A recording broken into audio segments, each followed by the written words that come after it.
ABC News. We were just hoping to speak to Mr Mulcairns and just wondering if you're a friend of his or... Yes, I am. Can I ask how you know him? Through the chat? Well, it's clearer that it's a crime now because we know the effects of it. Then, I don't think even the psychiatrists and psychologists knew the effects of it. So, just as you wouldn't go to the police if someone was an alcoholic or something, I think it may have been, in the wisdom of the time, a bit like that. But it was still a crime. Well, we see that in hindsight, yeah. But it was a crime. It wasn't a mandatory crime, I don't think, was it? Well, the committing was, whether the lack of reporting was. Anyhow, I'm not sure on that. I'm just glad that, well, you know, as someone coming from that same age, had I been there, I just wonder, I ask myself these days, what would I have done? Just open the It's mouth not your regular trip to the dentist. We look down there and we look at the wear of the teeth, especially this first one, and it is quite worn, so this is quite an old animal. But in fact, While this female is healthy, a population spike has seen koalas eating the manna gum trees bare, and many koalas have died of starvation.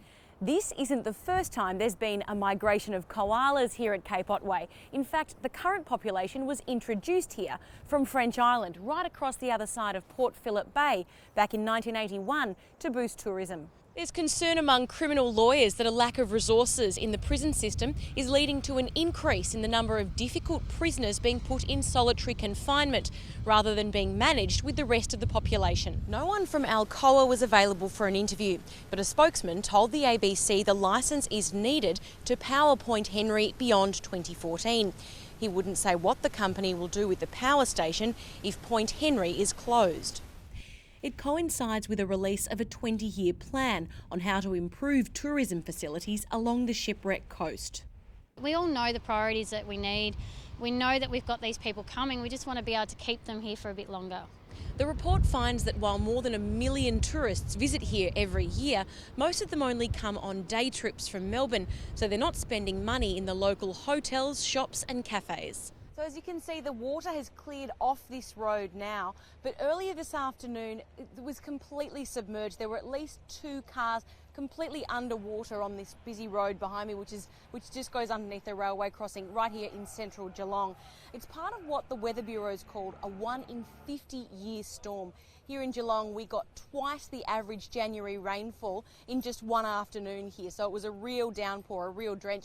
And as you can see, if we walk around here, this park it actually used to be a reservoir, but it's been a park for some time, and it's this afternoon it was completely full of water. It was like a basin. You can see the high water mark where the mud comes up to meet the grass, and that receded very quickly. I'm at the small town of Wensleydale, just inland from Anglesea, between Anglesea and Winchelsea on Victoria's surf coast. Now today a small bushfire has broken out in the pasture behind me. It's burnt through about 20 hectares of pasture so far, and the CFA has confirmed 1 house has been destroyed in the blaze. So the main concern with this bushfire is that it is not under control at the moment. So the CFA is worried that if it continues to burn, it could burn into the state forest, which you can see on the other side of the pasture. So that's the main concern for the CFA at the moment. They've got about 10 tankers here and 4 aircraft working to put out this blaze. And they're the things that I wanted, I suppose, from the early days with Goanna. I wanted to try and be some kind of a bridge and add my bit of light to the sum of light, and I hope we get there before I'm gone anyway. How far do you think the country's come since those early days with Goanna on Indigenous issues?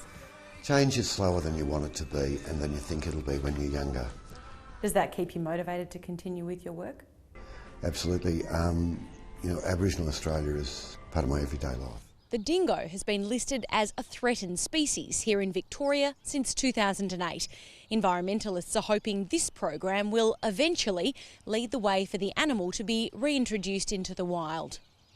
For farmers, foxes are a huge problem this lambing season, and they aren't too happy that dingoes could join. It's only going to create more of a drama as much as a fox or a dog getting out of someone's backyard. For now, it's baby steps. Margaret Paul, ABC News, Little River. Margaret Paul, ABC News, Ballarat. Margaret Paul, ABC News in the Otway Ranges.